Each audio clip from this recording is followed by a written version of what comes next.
First, state legislators in Maryland this year passed a bill that would offer in-state tuition benefits to the children of immigrants who happened to enter this country illegally. And Laura in College Park, Maryland, has a question about that. Laura, you're on the air. Go ahead, please. Yes, thank you very much. I am concerned about our legislation passing that particular law that you just brought up, because I don't understand why we want to bring more illegal aliens into Maryland and give them in-state tuition that our children have earned through as taxpayers. Well, before I have and once they're illegal, so they graduate, they're still illegal. How are they going to get jobs? Well, I'll have Walter address that question in terms of Virginia, but what legislators in Maryland who passed this measure say is that those children have gone through Maryland public schools. They have done very well in Maryland public schools. They're expected to do well in college. They're expected to be assets to the state of Maryland. You don't want to lose your best and brightest children after you have educated them in your public schools and just when they're in a position to make a substantive contribution to the state. What do you say, Laura?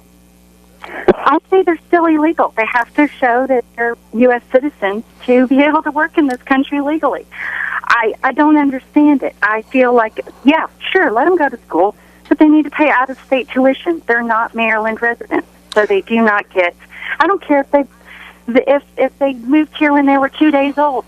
That's their parents' responsibility to go through the process of legally becoming residents. Okay, Laura, allow me to go to Walter Tajeda. Walter Tajeda, do you think there'll be an opening in Virginia to do something like that was done in Maryland anytime soon? That's a two chances, slim and none.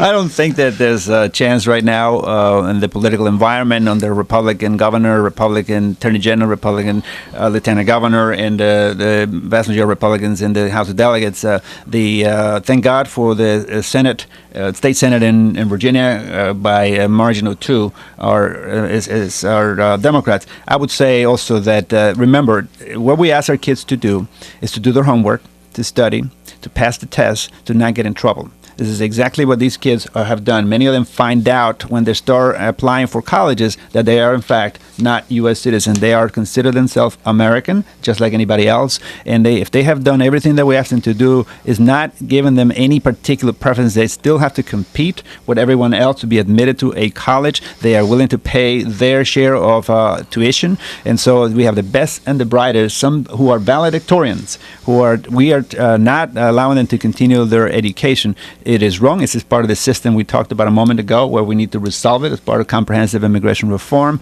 The vast majority of Democrats have supported this. In fact, last time I was 52 Democrats, 3 Republicans that came on board. The vast majority of Republicans in the Senate denied that opportunity. So once again, this is why the call goes to the Republican Party. Let's fix this once and for all and stop this debate that the woman, Laura, and others, and myself and others are engaged throughout the country.